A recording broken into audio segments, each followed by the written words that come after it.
Bienvenidos al episodio de esta semana en Tierra Movida. Hoy tengo el honor de contar con un invitado muy especial, Juan Luis Suárez. Juan Luis es originario de España y actualmente es el director del laboratorio Cultureplex en la Universidad de Western, aquí en Canadá. Es un reconocido filósofo y un humanista digital con una vasta experiencia en liderazgo, creatividad y tecnología. Su trabajo ha sido premiado en varias ocasiones y ha liderado proyectos que exploran cómo la transformación digital está dando forma a nuestra cultura y a las organizaciones en todo el mundo. Hoy me acompaña para compartir su historia de migración, sus desafíos al adaptarse a un nuevo país y cómo su visión innovadora sigue inspirando a quien lo rodea. Juan Luis, bienvenido a Tierra Movida. Muchas gracias, un placer. ¿Cómo estás? Muy bien, muy contento de estar aquí. Bueno, y yo contenta de tenerte, Juan Luis. Bueno, arranquemos entonces porque nos cuentes qué estaba pasando en tu vida, cómo tomaste la decisión de venir a Canadá. España está muy bien en aquella época, es la época de después de las Olimpiadas de Barcelona, en el 92. Yo estaba terminando, en el 92 terminé mi licenciatura en Filosofía en Salamanca, trabajaba allí, hice el doctorado, terminé en el 95, después de pasar unos meses en Inglaterra, y yo siempre había tenido mucha ilusión por ir a Estados Unidos a enseñar y seguir en la tarea universitaria. Busqué varias opciones en Estados Unidos, no salieron, entre otras cosas porque no sabía cómo funcionaba el sistema, y me ofrecieron una beca para seguir estudiando en Montreal, en la Universidad de McGill. Era relativamente joven, no tenía ataduras y dije, pues allá me voy. Y allí llegué en el 96, justo después del referéndum de independencia de Quebec. ¿Cómo fue llegar allá? ¿Cómo era la onda? ¿Qué estaba pasando? Es complicado porque cuando uno llega a un mundo nuevo, especialmente un mundo en el que le cambian el idioma, entiende muy pocas cosas. Uno parece o cree que entiende casi todos, los semáforos son iguales, las personas son iguales, pero en realidad comprende muy poco de los signos de lo que ocurre alrededor. Yo creo que la experiencia más similar a la que uno experimenta cuando llega a otra cultura con otro idioma es la de ir a la selva en el Amazonas, ir a Leticia y entrar en el Amazonas y decir, sí, esto es un árbol, esto es una planta, esto es un animal, esto es una araña, pero en realidad yo no sé qué está pasando aquí. Aquí hay un montón de señales que no entiendo y uno tarda en darse cuenta de eso. Y un poco creo que esa es la experiencia inicial de casi todo el mundo que emigra, ¿no? Intenta seguir un poco las instrucciones y las cosas que te dicen la gente más cercana. La institucionalidad aquí funciona bastante bien, en ese sentido, pues si más o menos sigues las instrucciones, llegas a algún sitio y luego después de cierto tiempo pues empiezas a darte cuenta de las cosas que pasan. Montreal en esa época justo acababa de pasar por el referéndum de independencia de Quebec, había sido bastante traumático, ganó el sí por muy poco, pero había como un proceso otra vez de intentar acercar lo que el filósofo Charles Taylor ha llamado las dos soledades. Entonces para mí fue un experimento muy interesante, yo he oído hablar de todo eso, estar en una universidad inglesa, en una isla que casi todo en aquel entonces era inglés, pero en una provincia francesa. Entonces fue como vivir en un mundo dentro de otro mundo, dentro de otro mundo, y bueno, como cuando estás haciendo el doctorado aquí te pasas todo el tiempo estudiando y trabajando, tampoco te da mucho a bueno, qué está pasando, ¿no? Fue un proceso lento y creo que en ese sentido fue beneficioso que fuera lento porque fui aprendiendo lo que era el país y lo que era Quebec y un poco lo que es uno mismo cuando se desarraiga a través de esos años en Montreal. ¿Qué fue lo más difícil de ese desarraigo y de esas señales que no son fáciles de leer en esos primeros años? El idioma. El idioma, aunque supieras el inglés, se une la complejidad de que en Quebec y Montreal se habla francés y el idioma yo lo suelo relacionar a la tierra directamente. Cuando te quitan tu idioma es como si te quitan la tierra debajo de los pies. No te das cuenta de que estaba ahí hasta que no está y empiezas a caer y dices, wow, no me puedo expresar, no me puedo gesticular, no sé en dónde estoy. Creo que eso fue lo más importante, darte cuenta de eso, y eso fue un aprendizaje creo que muy importante en mi vida. Me causa mucha curiosidad, Juan Luis, ¿cómo hiciste para sortear eso? Te cuento algo desde mi experiencia personal, y es que yo llegué aquí con el idioma, un nivel de inglés que me ha permitido tener muy buenos trabajos, relacionarme, digamos, con la gente de mi entorno. Pero en todo caso, hoy, 6 años después, aún siento cuando me expreso en inglés como si fuera otra persona. He escuchado en diferentes escenarios y por personas de diferentes idiomas, inclusive. No, es que yo en inglés no soy tan elocuente como soy en español o en mi idioma materno, o no soy tan chistoso, no soy tan inteligente. Y es algo que con los años yo pensé que iba a pasar. Es más, la gente se lo dice a uno, no, cuando lleves varios años, ya como parte del proceso de adaptación, digamos que el idioma ya no va a ser un tema, pero hoy, 6 años después, yo todavía pienso mucho para hablar y a veces se me sale la palabra que quería decir, se me sale en español. ¿Cómo te fue con eso a ti en esos primeros años? A mí todavía me pasa eso a veces, pero no me preocupa, no me preocupa mucho, porque creo que hay un error en el planteamiento que es intentar negar lo que todos experimentamos y que creo que es la realidad. Cuando aprendes otro idioma, eres otra persona. Tu voz suena diferente, tu entonación suena diferente, te puedes expresar de una manera diferente y a veces atribuimos eso al hecho de que no es la lengua nativa. En parte eso es cierto, pero yo noto eso, por ejemplo, con mi hijo. Mi hijo nació aquí, él ha vivido en España, ha estudiado en la universidad en España, está otra vez aquí. Cuando habla en español, habla de una manera, cuando habla en inglés, habla de otra. No sé si él se da cuenta o no. Entonces creo que uno de los secretos de la adaptación es decir, no es que soy dos personas y abrazar las dos personas por igual y tener el placer de decir, bueno, puedo ser dos personas diferentes. Sigamos hablando de la primera etapa. En tu proceso de migración y de asentamiento, ¿hubo algún momento específico durante tu viaje o en los primeros años en Canadá que marcó un punto de inflexión en tu adaptación? La adaptación de los que hemos venido a través de las universidades y caemos por cuestiones profesionales en departamentos de español, de estudios latinoamericanos, es un poco ficticia porque puedes vivir en una especie de burbuja. Aquí en el laboratorio, porque están en el programa de doctorado, aunque hagamos cosas en inglés, la mayoría de los estudiantes que tengo son de países hispanohablantes. Salgo al pasillo y hay estudiantes del doctorado, de la maestría también. Estábamos enseñando a estudiantes a aprender español. Entonces, vivías en la burbuja de español de departamento, en la burbuja de inglés de Montreal y de McGill, en la burbuja de francés de Quebec. Eran como una serie de burbujas que te permitían como crearte tu propio mundo. Y creo que uno de los pasos más importantes es el momento en que intentas romper el miedo de querer seguir viviendo en español en Canadá. No porque uno quiera dejar su lengua o su cultura, sino por decir, es que hay un mundo de fuera que no conozco. Con independencia que luego te guste más o menos, o te integres mejor o peor, porque estoy intentando negar todo esto, ¿no? Entonces ese abrazo del inglés y de la expresión en inglés que se da a través de las relaciones personales, o en mi caso llegó un momento en que dije, bueno, voy a enseñar solo inglés, porque cambié una serie de cursos, empecé a enseñar otras cosas, fue fundamental para descubrir ese otro aspecto de mí mismo y empezar a entender cómo está organizado el mundo aquí, porque el inglés es un vehículo de organizar la realidad y tu experiencia de la realidad aquí, ¿no? Como en otros sitios es pues el español, ¿no? En otros países. ¿Cómo te sentiste rompiendo esa burbuja? Con miedo al principio, con miedo, pero muy agradecido de poder haber entrado en otro mundo. Una de las imágenes que no quería repetir era la de los emigrantes, en muchos casos españoles, a Europa en los años 60 y 70 por razones económicas, que van a trabajar a fábricas en Alemania y vuelven después de 20, 30 años y no saben hablar nada de alemán. Sus hijos son alemanes o son alemanes españoles, ¿no? Y eso me pareció una especie de atrocidad que evidentemente con todas las limitaciones de toda esa gente, pero también hemos visto el caso contrario aquí de muchos emigrantes hispanos de nuestros países que llegan al extremo opuesto y no quieren que sus hijos o no querían que sus hijos hablaran español en la casa por prestigio, porque no fueran identificados. Por eso también me parecía, creo que en algún momento tuve una conversación con una estudiante mexicana con la que tuve una relación porque era la novia de uno de mis estudiantes, un poco más estrecha, y ella decía, bueno, es que esto no es México, es que yo quiero seguir viviendo en México. Y decía, no, esto es Canadá, esto es otro sitio, y el día que asumas eso empezarás a vivir mejor, ¿no? Entonces hay una especie de secreto que yo siempre le digo a los estudiantes que llegan por primera vez, y es, cuando estés en España o en Colombia o en Perú, disfruta de todo lo que tiene allí y disfrútalo en español, en colombiano y en peruano.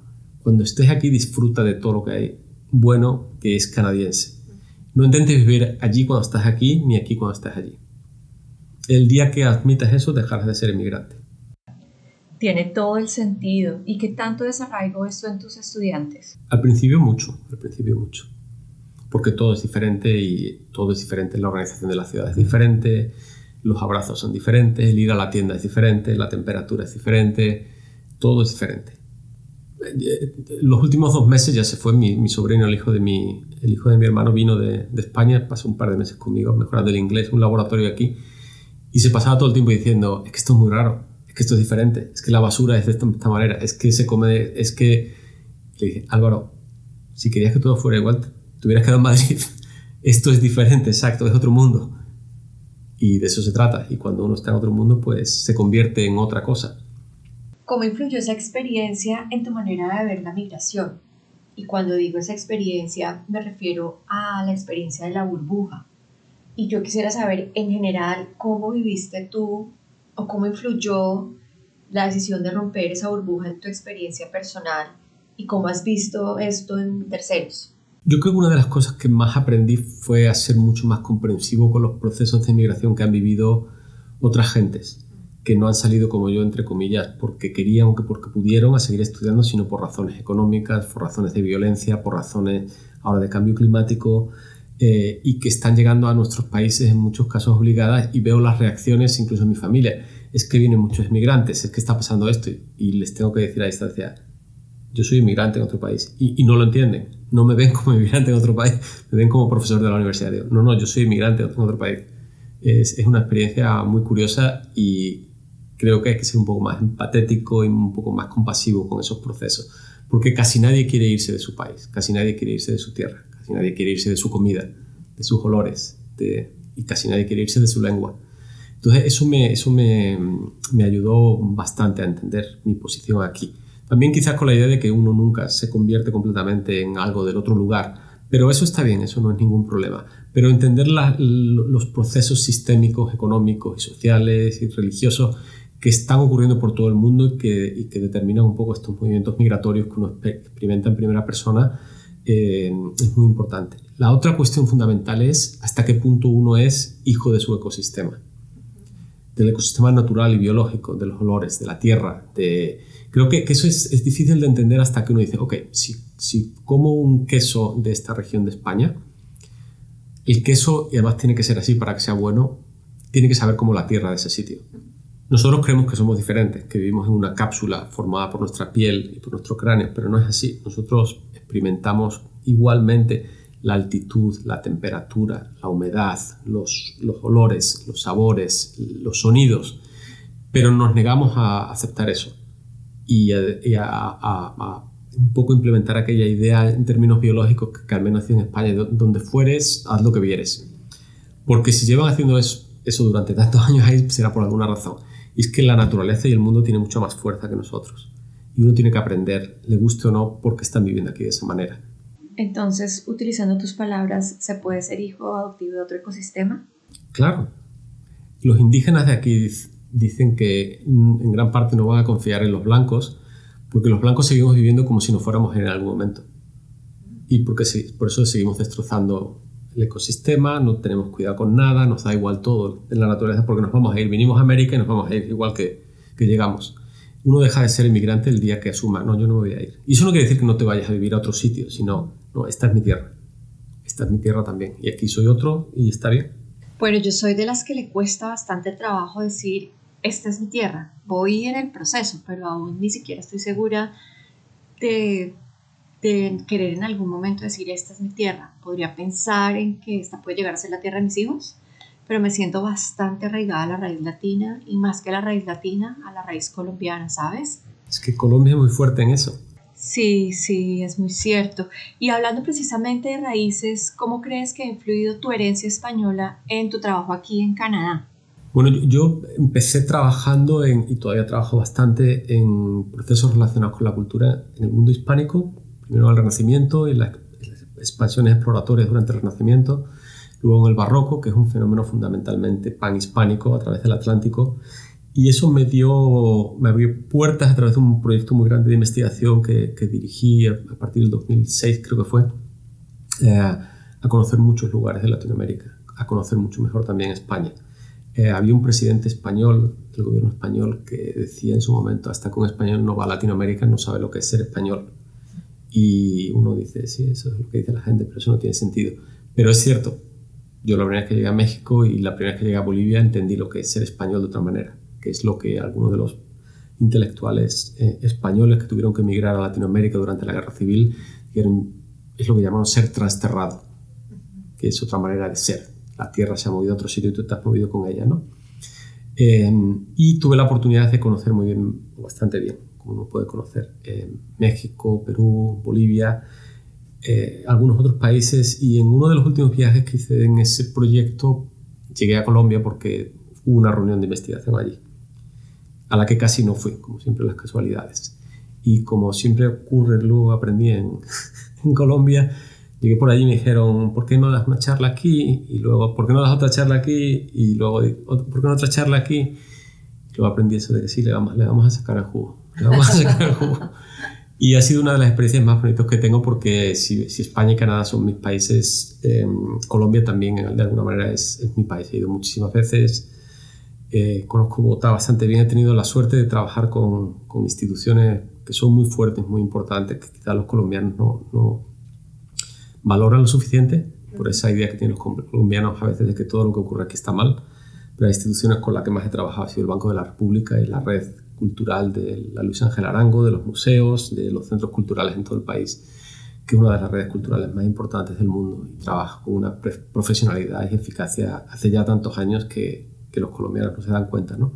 Y gracias a eso he conocido a muchísima gente muy valiosa ahí, y luego pues en Medellín, más recientemente en agosto estuve en Leticia, pero en Cartagena, en Santa Marta, en Barranquilla, en muchos sitios, ¿no?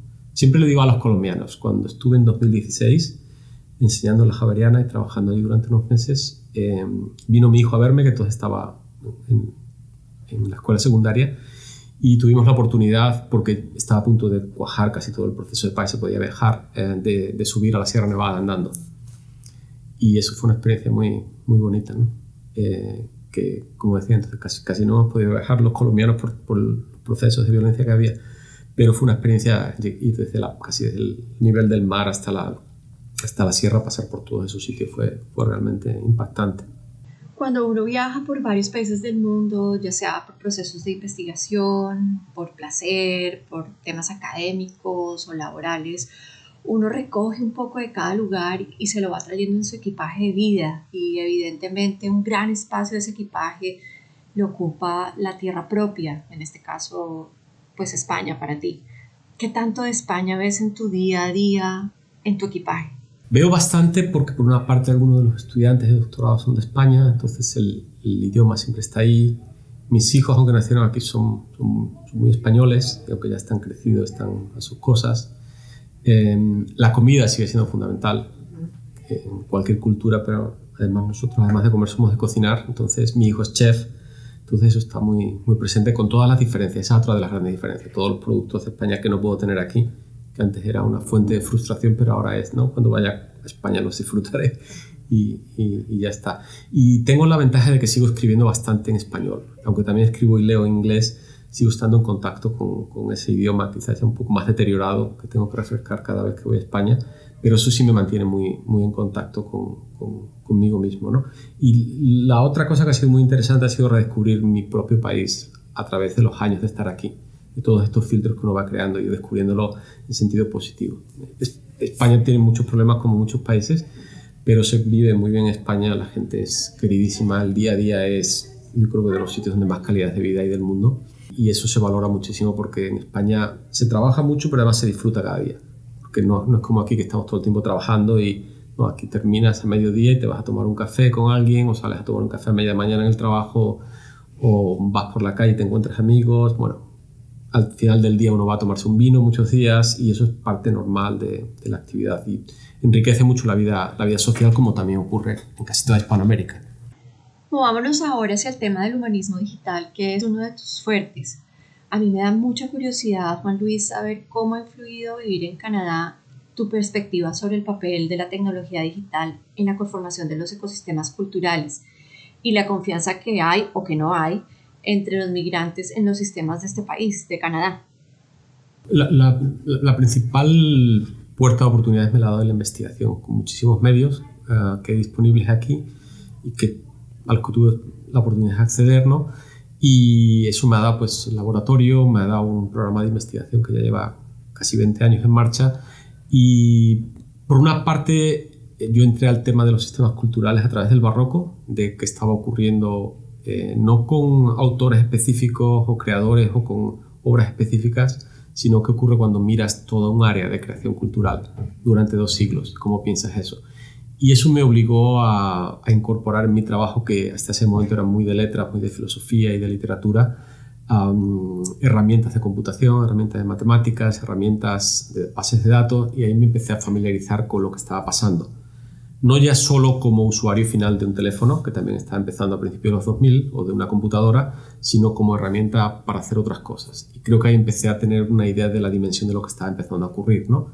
Y de lo ciego que estábamos respecto a, por una parte, superusuarios adictos a toda la tecnología que se nos pone enfrente, pero por otra parte sin entender cómo eso está impactando la cultura, el comportamiento, a casi todo lo que estamos haciendo los seres humanos. Y bueno, eso ha sido un poco la idea de conectar lo humanista con lo tecnológico, intentar entender y explicar lo que está pasando en todas estas transformaciones digitales que hemos visto en los últimos 15, 20 años. Esas transformaciones digitales nos han impactado altamente, como dices tú, pues a todos. Específicamente hablando de experiencias migratorias, pues es bastante diferente hoy en día comparado a lo que era hace, no sé, unas décadas atrás. Cuando era niña, una tía vivía en otro país y yo recuerdo que la llamada a la tía era complicadísimo. Había que llamar a una operadora, pedir la llamada, después le volvían a uno la llamada conectada. Era un proceso largo y tedioso. La toma de una foto no es como que hoy que uno sale de paseo y va tomando fotos indiscriminadamente. Antes se tenía que tomar uno la foto porque era un rollo de 12 o de 24 fotografías y ya está. Y pues hoy en día hablar con la familia está a un clic de distancia de FaceTime o de WhatsApp. Eso digamos que es lo realmente evidente, entre otras cosas. Pero más allá de eso, ¿cuál crees tú realmente que es ese cambio más profundo que no vemos y que los migrantes estamos experimentando a través de ese cambio de transformación tecnológica? Yo creo que lo que no acabamos de entender es que por debajo de todas estas tecnologías lo que hay es una serie de redes conectadas que soportan casi todo lo que estamos haciendo a escala global. Eso quiere decir que casi todos estamos muy cerca de todo lo demás, 6 o 7 links de distancia, como dice la teoría de cómo de lejos está de Brad Pitt. Eso es una teoría física en la que se sostiene casi todas las redes físicas y las redes virtuales en las que estamos, ¿no? Entonces, eso por una parte da una sensación de cercanía de casi todo, que es muy real, pero a la vez una sensación de cercanía que también es un poco falsa, porque uno cree que está experimentando lo mismo, compartiendo algo con su mamá, en mi caso en Badajoz, o con un amigo en Colombia, pero no es exactamente lo mismo, porque el ser humano sigue siendo muy biológico y muy de dónde está la tierra, que estoy oliendo, que estoy sintiendo, que estoy... Entonces ese es uno de los grandes desajustes que se están produciendo en la vida migratoria, que está muy controlada por todas estas redes de a veces legales, a veces ilegales, que sostienen casi todo, y que son las mismas redes por debajo de todo esto, el hecho de que todo está conectado ahora en forma de red, y esa idea de que uno dice, ok, bueno, estoy viendo la televisión porque puedo ver cómo se ve en Toronto, voy a intentar migrar allá, pero cuando uno llega a Toronto, los olores son diferentes, el frío es diferente, la humedad es diferente, la gente habla diferente, es una experiencia humana y biológica completamente diferente. Me hace todo el sentido y me hiciste recordar que unos episodios atrás hablaba con Paula, justamente una estudiante de doctorado en la Universidad de British Columbia, y ella decía, yo pensé que nunca, no sé, yo no me imaginé que me iban a hacer falta como me hacen falta, refiriéndose a sus familiares, a sus amigos. Ella decía, sé que cojo el teléfono y llamo a mi mamá, pero yo necesito a alguien que me dé un abrazo, yo necesito a alguien que no diga nada y se siente en el sofá a acompañarme en mi llanto. Yo quiero tener a alguien con quien cocinar sin intercambiar una sola palabra, disfrutando de esa intimidad. Y realmente por más tecnología que haya, eso no lo vamos a tener. No, somos seres biológicos en cuerpos y eso no lo quita nadie. Gracias a Dios. Y sí. Bueno, Juan Luis, hablemos un poco de cómo nace la oportunidad para venirse a Ontario. ¿Cuáles eran las expectativas? ¿Cuál fue la realidad? Bueno, eso ocurre en 1999 y creo que pasan 2 cosas más o menos. Yo estaba en el último año del doctorado, estaba escribiendo la tesis y eso quiere decir que ya había terminado los cursos, podía escribirla en cualquier sitio. Entonces, Pablo Restrepo, que es profesor de Medellín, que daba literatura del siglo de oro, se va a la Universidad de Victoria, en British Columbia. Y el proceso ocurre muy tarde en el año académico y no le da tiempo a sacar el puesto para contratar a alguien. Entonces sacan un puesto de 9 o 10 meses. Y me contactan, ¿te interesa? Y digo, sí, me van a pagar un poco más, me voy para allá, aprendo cómo es esto y a la vez estoy escribiendo la tesis. Y en ese momento Joyce Brun de Garavito, que es una profesora lingüista, también de Bogotá, que estaba en McGill, ha terminado su doctorado y se viene para acá. Entonces había venido ya hace unos meses, tenía una casa ya aquí, entonces ya la llamo y le pregunto, Joyce, ¿cómo es esto que está ocurriendo? Y un poco esas dos cosas dieron pie a que me viniera para acá, con la idea en principio de que eran solo 9 o 10 meses, y yo al terminar leía mi tesis y salía al mercado académico en Estados Unidos y en Canadá, y ya vería, era como una prueba. Y eso ocurrió hace 25 años y todavía estoy aquí. Y todavía estoy aquí porque salió el puesto de manera permanente, lo conseguí, luego seguí trabajando, conseguí el laboratorio y bueno, hasta el día de hoy. Muy bien, la vida te pone donde debes estar definitivamente. Juan Luis, entremos ahora a hablar un poco de Culturplex. Cuéntanos de qué se trata, por dónde va el enfoque de este laboratorio, de qué va la cosa. Culturplex es un laboratorio que hace fundamentalmente dos grandes cosas: desarrollar las humanidades digitales, que es la transformación digital de las humanidades, y por otra se centra en un programa de investigación sobre analítica cultural, que es el uso de inteligencia artificial, redes, teoría de redes y análisis de grandes datos para entender lo que ocurre en la cultura, del pasado y del presente. Entonces, básicamente lo que llevamos haciendo durante los últimos 20 años es desarrollar herramientas, escoger problemas grandes que hasta hacía poco no se habían tratado desde el punto de vista humanístico y que ahora ocupan un lugar intermedio entre diferentes disciplinas: el análisis de datos, las redes, la inteligencia artificial, y que un poco se está haciendo conforme va avanzando. Entonces, una de las partes más interesantes de este trabajo es que estamos creando una disciplina nueva que probablemente va a cuajar cuando yo ya esté jubilado, pero que a la vez plantea muchísimos problemas en términos metodológicos. Nosotros hemos trabajado cosas relacionadas con geografía, con cocina, con procesos de paz en Colombia, con cuestiones metodológicas, con niños, con todo, y con un montón de gente en un montón de disciplinas diferentes. Entonces la experiencia de los últimos 20 años ha sido súper enriquecedora por la multitud de problemas a los que uno se ha expuesto. Y en especial porque normalmente un investigador lo que está interesado en los problemas, no en las soluciones. Entonces, que te ponga un problema delante es como, ok, dime más, que quiero averiguar a ver si se puede solucionar. Entonces, en ese sentido, este campo ha sido impactado de manera radical por las nuevas tecnologías, por las nuevas formas de hacer cosas, y ha dado un espacio completamente nuevo para reinventarse y para inventar una disciplina.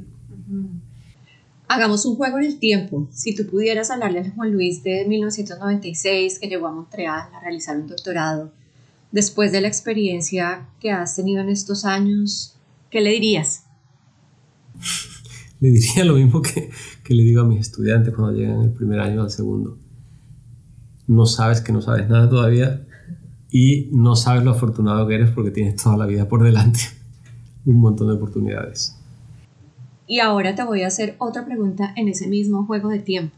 Esta pregunta nace de una identificación que yo he venido haciendo a lo largo de estas conversaciones, en el sentido de que no es lo mismo la experiencia de migración que tuvieron las personas que llegaron en los 90s, las personas que llegaron en los primeros años de los 2000, como tampoco lo es la misma experiencia para quienes hemos llegado en los últimos, 6, 7 años.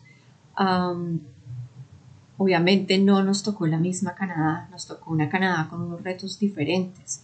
Pareciera que el proceso de adaptación hace 15 o 20 años era más fácil, si cabe el término, y era más simple. Y pareciera que ahora los que hemos llegado del 2014 o 15 para acá nos ha costado un poco más. ¿Qué consejo le pudieras dar al Juan Luis que decidió hoy venir a Canadá, o a la persona que está llegando hoy a Canadá, para que su proceso de adaptación sea más llevadero y más agradable? Creo que hay varias cosas que son contextuales. Una es la actitud general hacia la inmigración, que en Canadá siempre ha sido muy abierta y que creo que todavía es muy abierta, a pesar de lo que ha ocurrido en los últimos años, a pesar de posturas políticas muy populistas o de reacciones un poco automáticas como reflejos a esas posiciones populistas, ¿no? Creo que todavía Canadá es un país abierto. Creo que los planes a largo plazo son de doblar la población de Canadá en no sé cuántas décadas. Y eso no se va a conseguir solo con la natalidad propia, se va a conseguir, como ha sido siempre Canadá, a través de la inmigración en gran parte. Entonces creo que el país va a ir adaptándose poco a poco en procesos de tiempo un poco más largos y en diferentes situaciones contextuales a cómo acoger a la gente. Y va a haber varios procesos y va a haber diferentes grupos. Yo creo que eso es una cosa. Lo que ha ocurrido en los últimos 3-4 años, un poco de las señales son de se cierra el país, no vengas. Creo que es algo coyuntural, creo que esa no es la cosa y creo que esos no son los canadienses.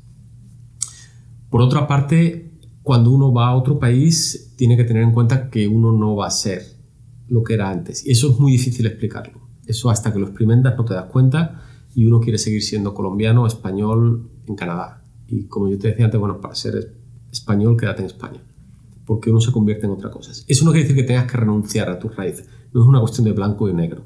Es el momento en que abrazas tus dos almas y no vives en el avión pensando en cuando llegar al otro sitio, es cuando ya empiezas a estar bien. Porque también casi todos experimentamos después de que uno vuelva a su país y está ahí 2 o 3 semanas, se pasa el momento inicial de la familia, empieza el trancón en Bogotá y el problema de los políticos. Y el otro problema, dice, bueno, tampoco está tan bien como yo lo había idealizado cuando estaba en Canadá, me vuelvo para allá otra vez. Entonces, yo creo que algunos de los inmigrantes que vinieron en los 90 vinieron muy forzados por cuestiones de guerra, por cuestiones que son bien tremendas, como sabes tú bien por lo que se ha vivido en muchos países, ¿no? Entonces un poco forzado y con menos apoyo en el sentido de que yo ahora vengo a Canadá o cuando vine, o algunos de mis mejores amigos en Canadá son colombianos, hispanohablantes, aunque no sean los únicos. Entonces tienes ese rincón de cultura, de vamos a hacer un asado, vamos a juntarnos un rato, que en otros momentos quizás ha sido más difícil de encontrar, ¿no? Creo que ahora un poco hay que venir más preparado a la dualidad. Es decir, me voy a hacer canadiense y voy a seguir siendo colombiano o español. Esa sería la actitud con la que yo vendría. Porque creo que la sensación falsa de proximidad, de que uno ve en la televisión, Canadá, y mira, están en Londonville están ahí mis amigos, y voy a ir al mercado, voy a comprar no sé qué que tengo allí también. Creo que eso es una de las falsas sensaciones de proximidad de la tecnología. Eso está ahí, pero esto es Canadá y hace frío. Sí. Por decirlo de alguna manera. Bueno, yo sí tengo que reconocer que soy la nostalgia me sigue revolviendo mucho. Yo añoro el día en que esté montada en ese avión para volver a Bogotá. Por lo pronto no soy de las personas que a las 2 o 3 semanas reniega el tráfico de la gente. Creo que me permito llenarme todo lo que me encanta de mi ciudad. Uh-huh. Para que sea una dosis suficiente para que me aguante el siguiente tramo. Y entonces, hablando de esa nostalgia, yo quisiera que me contaras cómo ha cambiado tu relación con la nostalgia a lo largo de estos años. ¿Tú sientes que la nostalgia es una fuerza que te empuja o por el contrario sientes que es una fuerza que te detiene? Yo he intentado, como casi todos los hombres, no expresar las emociones muy fuertes, especialmente la nostalgia, porque en un contexto como el mío, en el que el presente y el futuro, que es lo que dirige la investigación, está siempre intentando llegar más adelante de lo que está ocurriendo en el momento, vivir en la nostalgia es muy peligroso. Por ejemplo, la nostalgia de las humanidades y del humanismo que había hasta hace 20 años ya no existe. Eso quiere decir básicamente que te atas a una idea que está muerta ya, ¿no? Entonces yo he vivido mucho en cambiar, en transformar, entonces intento evitar la nostalgia y dejarla para momentos de amistad, del trago, de cuando vuelvo, pero también valorando un poco la parte nueva de renovación que ha habido, por ejemplo, cuando voy a Colombia, cuando voy a España. Bueno, esto es diferente y me gusta, y está bien, ¿no?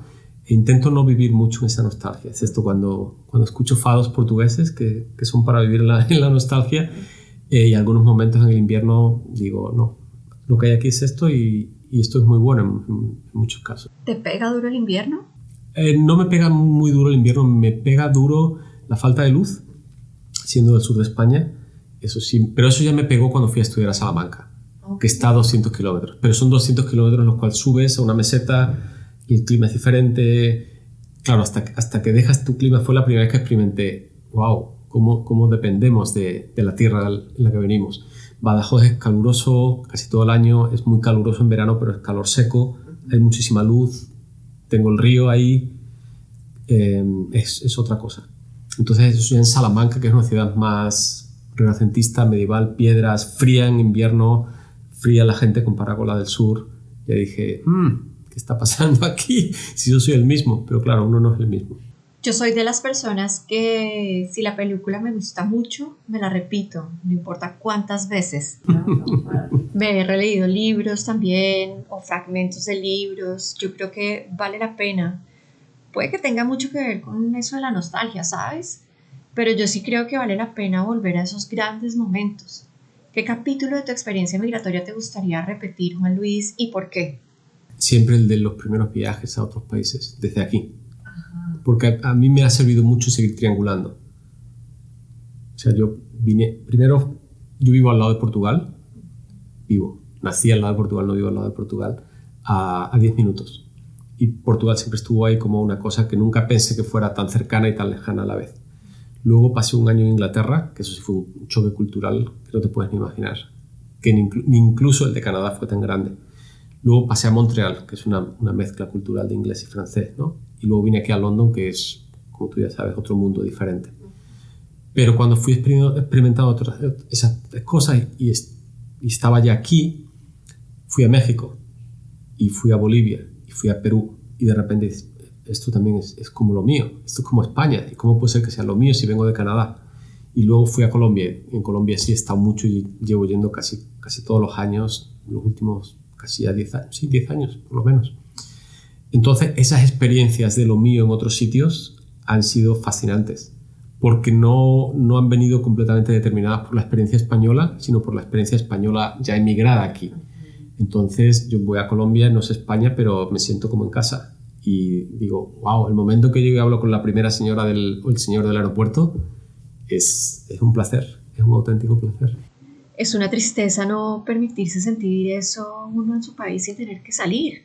No poder sentir esa alegría de cruzarse la palabra con la señora del supermercado o con el señor de la entrada del edificio, lo que tú decías hace un momento. Hasta que no nos lo quitan, no nos damos cuenta del valor de la existencia de esas cosas en nuestra vida. Pero eso es como las perlas que no son muy frecuentes, pero cuando las ves las disfrutas. Entonces yo, el momento que me encuentro a alguien en un taxi, en un restaurante, en cualquier sitio y puedes hablar un poco de español, pues lo agradezco mucho. Y algunos de mis mejores amigos aquí son salvadoreños, colombianos. Bueno, Juan Luis, pues ya casi vamos llegando al cierre de esta charla que me tiene muy enganchada, muy interesante.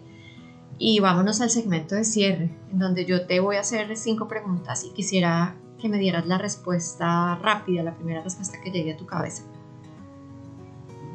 ¿Qué pedazo de España te gustaría traerte para Canadá? Badajoz. Para ti, ¿qué es casa? Donde están las emociones. ¿Has sentido discriminación o racismo en Canadá? Sí, y lo he practicado también.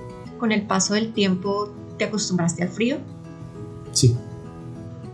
¿Hasta ahora valió la pena venir a vivir a Canadá? La vida siempre vale la pena mientras uno está vivo. Quiero darte las gracias por tu tiempo, por estas reflexiones tan valiosas que nos compartiste hoy y por compartir tu historia en los micrófonos de Tierra Movida. Gracias, Juan Luis.